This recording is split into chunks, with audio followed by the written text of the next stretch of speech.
Welcome, everyone, to World Series News Underground for what has become a tradition, the weekly statistics report. Only this week, we're not going to do it the usual way we do it. We're going international. In fact, we've got two international matchups that you won't want to miss. Forget the state of origin, forget the Super Bowl. These are the numbers that are going to have you shaking your head in disbelief. Okay, so the first one up today is Australia versus Nigeria. Following that, we're going to look at Palestine versus Israel. Hmm. After that, we're going to look at PCR testing and what that means. And beyond that, we're going to look at some anomalies in the Australian reporting of deaths due to COVID, as well as the TGA statistics report for the week. So, on that note, let's get started with the show. So, Australia has been regarded as the benchmark for COVID safety around the world. In fact, the media, doctors around the world are raving and singing the praises of the lockdowns that Australia has endured as a way to keep our COVID threshold numbers so low as to literally be changing the world around us. And we should all follow what Australia does. So, with looking at that, let's have a look at some of the statistics, and then we're going to compare them to Nigeria, a large African nation with a GDP per capita rate 17 times lower than Australia, to see what wealth means as a part of the big picture. So let's go back to Australia for a moment. And as you'll know, that every week I normally give you the statistics based on testing, I give you the statistics based on cases, and I give you the testing based on deaths, and also as it works out in terms of how severe the cases may be. And what we generally see is that out of every test that's done, 99% are negative, and out of every case that's found, 99% are mild, and out of the people that die, 99% of those that get COVID or better survive, regardless of age, give or take. So it's a case of one bad, 99 good. And that's where we go. But 99% of us have to line up behind the one, and we suffer in perpetuity, according to the government. But they're telling us that Australia is the world leader at safety. So here we go. So in Australia currently, and according to the statistics that were picked off this week, so the numbers may have changed by a few, give or take, Australia has had 1,003 deaths at the time of this statistic coming to light. So here's what we're going to do. We're going to run through the statistics, and we're going to compare Australia with Nigeria one step at a time to get a picture of exactly what's going on in the world. Between Australia, which is considered to be the world leader in the way that they're conducting themselves in relation to the low number of deaths in this country. So let's start by comparing it with Nigeria, who has a per capita GDP of $3,000 US, compared to Australia with a $53,000 US per capita GDP. Step one, the population of Australia is 25.8 million people. The population of Nigeria is 212 million people, which means that Nigeria is 8 times more populated than Australia. Okay. Step two, given that Australia has had 1,003 deaths, you would assume that for Nigeria to be on par, that they would have to have around 8,000 or less deaths to be considered to be on par with Australia. How could that be? It's Nigeria, it's a third world country. Well, Nigeria has had 2,455 deaths. Isn't that interesting? So they're far exceeding Australia in terms of death per members of the population. As a matter of fact, Australia has 39 deaths per million currently, and Nigeria, 12 deaths per million currently. But that's not the full picture. Let's continue. The next statistic to look at, after we've looked at population and deaths, is the number of cases. In Australia, when these statistics were drawn, 52,624 people had tested positive to COVID in Australia. In the same time period, in Nigeria, 191,000 people have tested positive for COVID over there. The survival rate in Nigeria is 98.9% against Australia survival rate of 98.1%. So not only is Nigeria far eclipsing Australia in terms of numbers of deaths, in terms of survival after getting COVID, they're beating us again. So that's two metrics out of two going to Nigeria. The third test is actually the tests themselves. This is very telling. To find 52,624 cases of COVID in Australia, the government around the country has tested or made 31,321,750 tests. Each test in Australia costs about $200, which represents over $6.2 billion has been outlaid in testing so far to find 52,624 cases. That represents a cost per diagnosis in excess of $120,000 each. In Nigeria, to find 191,805 cases, that country conducted just 2.727 834 tests. That is 2,727,834 tests. The difference or the comparison is this.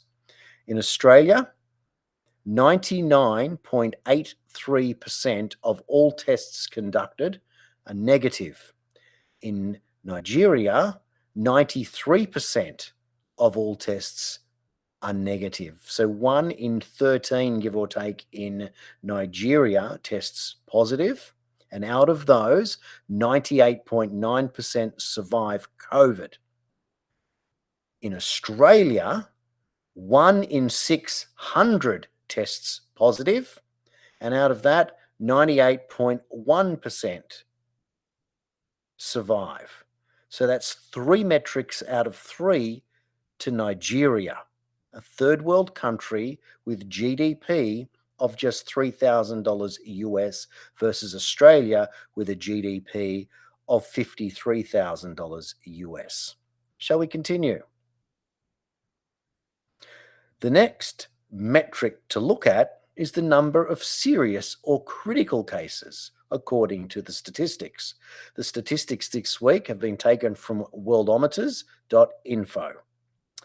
According to the statistics, Nigeria has 11 seriously ill or critical cases. Australia has 125. Shall we consider another statistic? What percentage of the populations have been double vaccinated? So according to this data, 47% of the Australian population has been double vaccinated. According to the same data, in Nigeria, 1.46% of the entire population has been vaccinated. So that's yet another metric in which Nigeria beats Australia. They have lower deaths, they have fewer cases per capita, they do less testing to find a similar amount of sick people who die less frequently than they do in Australia. They have less severe cases and they have a much lower vaccine rate. Why did I choose to select Australia versus Nigeria? Good question. Nigeria is the leading country for malaria infection in the world, and Nigeria, with their 212 million population, has 51 million cases of malaria annually. Out of the 51 million cases annually in Nigeria, they have 207,000 deaths from malaria. In the same period, they have a fraction of the 2,455 total COVID deaths, because that's now extended over 18 months. So if you would annualize 207,000 malaria deaths, it would annualize to compare to 1,600 COVID deaths.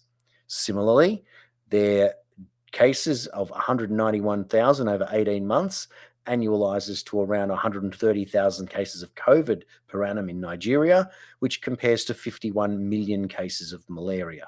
Why is it important to look at a country that has malaria when looking at COVID?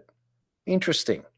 Well, the two leading most known treatments or parasitic drugs out there are hydroxychloroquine and ivermectin, and both of them have been used successfully as alternate treatments, which should be frontline treatments, but haven't because of the vaccine and the emergency status that it's been afforded. Interestingly, in Nigeria, ivermectin is not used for malaria, and also hydroxychloroquine is now banned in Nigeria because of its reduced efficacy. In other words, in Nigeria, it's been determined that there are better drugs for malaria than hydroxychloroquine and ivermectin. And so six other drugs are used, one of which is quinine, good old fashioned quinine. But interestingly, the drugs that are used, the leading one, scientists don't even really know how it works. Interesting. But what they do know is that the two things that stop malaria in the system are these. The parasite malaria that gets into the red blood cell from the mosquito has a very thin layer of cholesterol around it. And this allows it to pass very quickly through the veins, the red blood cells of the host. By medicating the person and coating that blood, that parasitic blood, with a thicker cholesterol membrane, it forces the blood to slow down in the body. And by doing so, it stops and it dies. Interestingly, the other component that works well in slowing the blood flow through the body happens to be sodium. So, with sodium, which is salt, and cholesterol, which is fat, are the two primary methods that medicine uses to stop malaria in people getting malaria infection. Astounding. The more you know. So, when you consider the facts, Nigeria walks all over Australia, and they do it without the power of the vaccine, and they do it entirely on the fact that the people are medicated against malaria, which is providing some form of protection against COVID. Nigeria also has gone through lockdowns, but nowhere near as severe as here in Australia. Quarantining in Nigeria is 7 days and not 14 days. Church is still open and congregations of 50 are allowed. And the police don't track you down in Nigeria. It is expected that you know what your responsibilities are. I don't know about you, but it sounds like if you've got good medication for malaria, might be a nice place to live for a while. The next subject to look at today is the best one of the lot: Palestine versus Israel. What I love about this subject is that for the last 5 years, all I've heard about in the media is Palestine, Palestine, Palestine, and Israel is bad, bad, bad. Isn't that always what we hear? So now what we're hearing is that Israel is the benchmark for all of COVID. The benchmark, they've gone through their two vaccinations. They've now deemed from the 1st of September in Israel that if you don't have your third booster shot, you're not deemed to be fully vaccinated. So, with that information, let's compare Palestine to Israel. In Palestine, they have a population of 5.238 million people against Israel's 9.326 million people. In Israel, they have had 7,043 deaths to COVID. And in Palestine, they've had 3,675 deaths to COVID. When you look at deaths per million of population, it's Israel with 755 deaths per million against Palestine with 702. So Palestine on a per capita basis are faring better than Israel in survival rates from COVID. But that's not the whole story, is it? No. Next, let's look at an extraordinary number in Israel. 9.326 million people and they have diagnosed 1.061 million cases of COVID. That is roughly 1 in 9 people in Israel has had COVID. By comparison, Palestine has had 339,816 cases out of 5,238,000 people, which represents 1 in 16 have had COVID in Palestine. So less people are getting COVID in Palestine than they are in Israel. Less people are dying per capita in Palestine than in Israel. The number of tests performed in Israel is 19.1 million, which represents close to 2 tests per capita in Israel. And in Palestine, 2.168 million tests out of 5.238 million people means that 0.4 per capita in Palestine have been tested. Currently in Israel, there are 80,657 active cases, and in Palestine, there are currently 18,585 cases.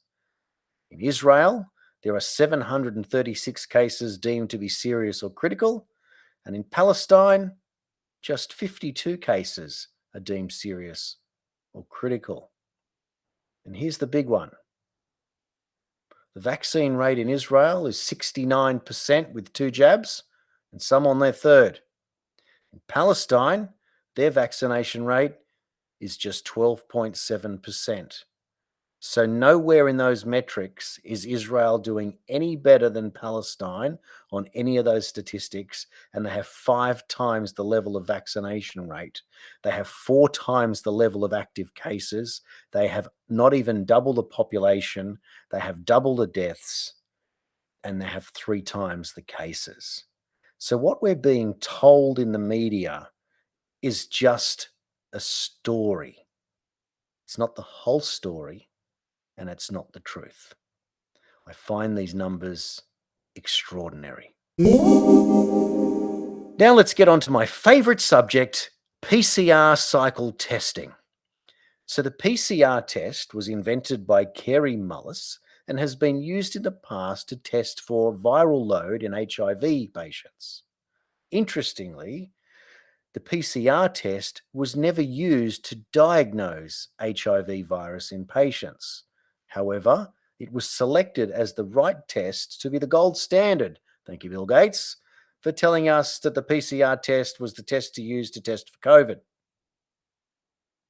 What no one bothered to tell us about was the magnification process used in cycle testing.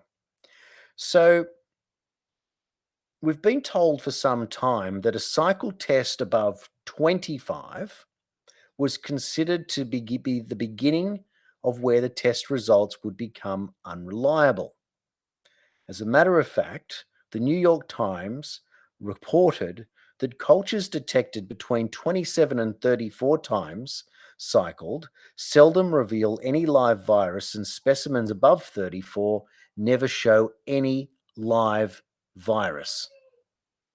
Fauci himself said testing over 35 is basically meaningless. Take a look at him in this clip.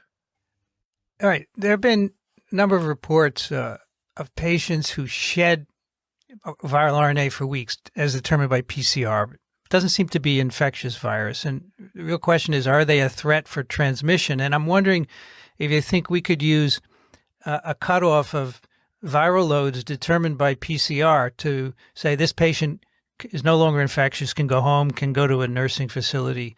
Because right now the physicians are really having a hard time with that. Right. Again, a good question. And what is now sort of evolving into a bit of a standard that if you get a cycle threshold of 35 or more, that the chances of it being replication competent are minuscule. So that if somebody, and we have patients, and it's very frustrating for the patients as well as for the physicians. Somebody comes in and they repeat their PCR and it's like 37 cycle threshold. But you almost never can culture virus Yeah. from a 37 threshold cycle. So I think if somebody does come in with 37, 38, even 36, you got to say, it's just dead nucleotides, period. Mm. Yeah, because as you know, we can't easily culture infectious virus. You don't have a BSL-3 lab everywhere. Exactly. It's a problem. Exactly. Okay. So is the threshold cycle is reporting out a pretty standard practice in doing a diagnosis now rather than just positive or negative? Okay, good. Yeah. I mean, if when you go in, when I get my test, it's negative. When someone comes in and it's positive, they don't give them the threshold until you go back and ask for it. Okay, but they've got it. They've got it. All right. They've got it.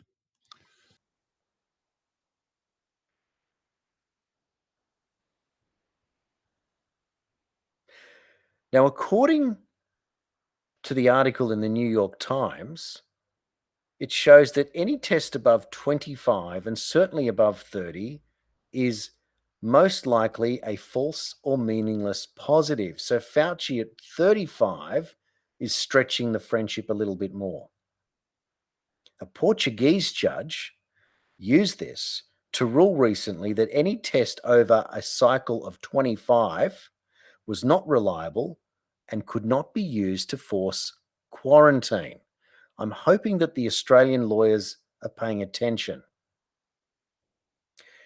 Now, what you don't know is that each cycle threshold doubles the level of amplification from the last cycle. What this means is that a CT test of 40, now 40 seems obsessive, doesn't it? If you consider that anything over 35, Fauci immediately dismissed, and reports from the New York Times are saying anything between 27 and 34 is considered unlikely, and a Portuguese judge ruling that anything over 25 was not reliable enough to enforce a quarantine, one asks, what are they running the tests at in New South Wales? Would they be running them at 25? Would they be running them at 24? Would they running them at 30? Would they be running them at 35? Well, as it turns out, New South Wales has admitted to running them at 40. And some pathology nurses have reported to me that they're running them as high as 45. So just before, when I said that each cycle test increase by 1 doubles the amplification, then if you are using a cycle setting of 40 and you just want to compare it to a cycle setting of 30, which is already unreliable, you have just amplified your test result by a factor of 1,024 times. Did you get that?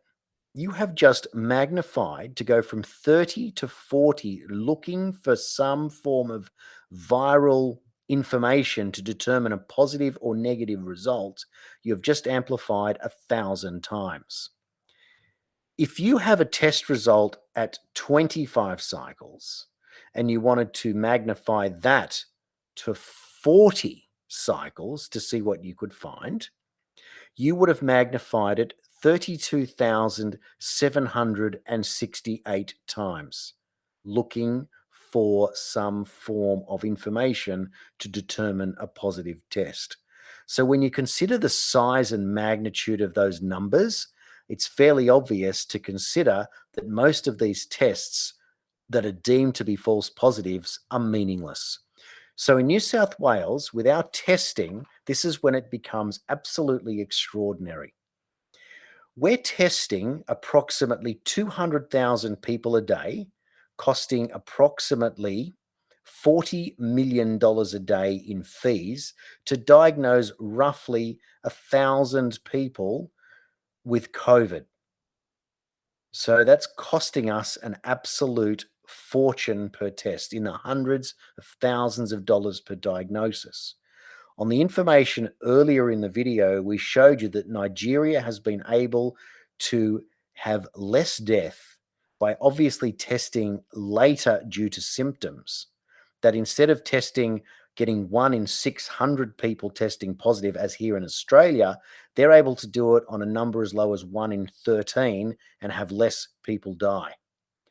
So that means that if we were reducing our testing amounts by 40-fold, Instead of having spent $6.2 billion in total on testing, we could have done it for as little as $150 million. Now, that's not to say that we're going to be skimping on our health, safety, and finances. Not at all. But what we're showing you is that Nigeria has already proven that the Australian government has pretty much ripped up $6 billion in over-testing. That's money down the drain for no reason whatsoever if we had just gone to become best practice, which we've failed at. If we are testing 200,000 people to find 1,000 people a day, and of those 1,000 people, most 97%, according to the statistics, are deemed to be false positive, then how many people a day are we actually dealing with? Is it just 30 people a day that actually have actual COVID and not 1,000? And what does that mean for the way that we're going about our businesses and our business of governing and the way that we're conducting ourselves in this society? Are we being completely and entirely manipulated? Well, you've only got to look at the facts to work out that that seems to be the case. A cycle threshold of 40 against a cycle threshold of 25, which at that point the Portuguese judge already ruled that it was too unreliable to force quarantine, is almost 33,000 times more magnified a test in New South Wales than a test in Portugal. So it's obvious our testing data is nonsense. And where are the lawyers? Obviously, I'm going to be vilified and people will go, but people are dying. Yes, they are. But it's not going by the way that they're telling us. Someone can tell when they're sick, they can get attention when they need it, they can be vaccinated, and they can now be availed to new alternative treatments that are finally available in Australia, such as ivermectin. The final part of the report, which we do each week, is the TGA Adverse Reactions Report. According to the TGA this week, there's now over 55,000 adverse vaccine reaction reports. 30 odd thousand of those go to AstraZeneca and 20 odd thousand of those go to Pfizer. According to the TGA, 495 people have been reported dying soon after receiving the vaccine. 9 of those have been attributed to the AstraZeneca vaccine, and 486 of those have been attributed to coincidence. That's right.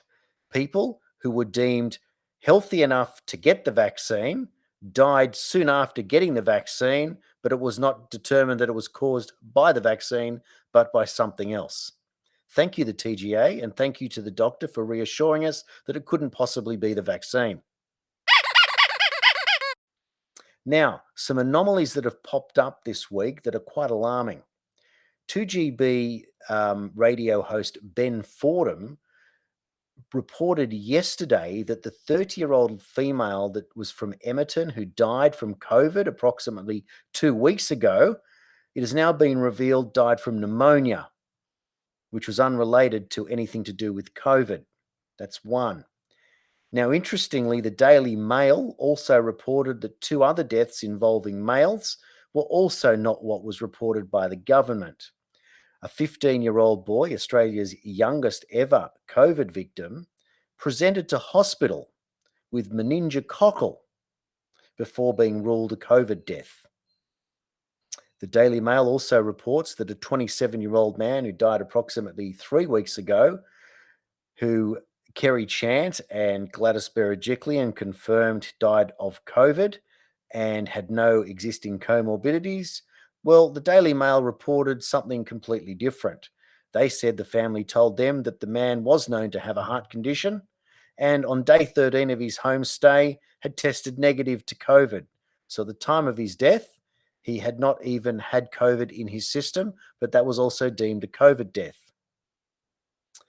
Now, the next thing to mention is the Daily Mail also reported that New South Wales has stopped reporting deaths of COVID or with COVID as being different. Not that they ever did, but they've now decided to lump them all in together. So if you died of COVID or with COVID, or perhaps near COVID, such as some of these cases I've just mentioned, they will still be counted as a COVID death.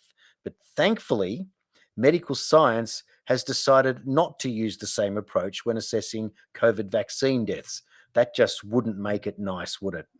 So, what we do is we continue our reporting, we continue to show you the anomalies, and we continue to allow you to make up your own mind how you would like to treat the virus and how it's going to take over the rest of our lives, whether we choose to be fully vaccinated via compulsory medicine or whether we choose to follow other initiatives that are becoming available in Australia. This has been World Series News Underground with our latest report. I hope you enjoyed the new format. Please look out for more shows coming soon on our platform and also on A Million Mums for Informed Consent. There'll be guested shows, there'll be new ideas. We've got another new website coming, and we've got t-shirts and even a competition for a brand new campaign. I've just recorded my 30 seconds to explain what informed consent means to me, and I'd love for you at home to have a shot as well. Get dressed up, have some fun, pour a glass, have a partner or a son or a daughter, hold the camera and say what you mean and mean what you say, because you are who is going to change the world. Thanks for watching. See you on the next show.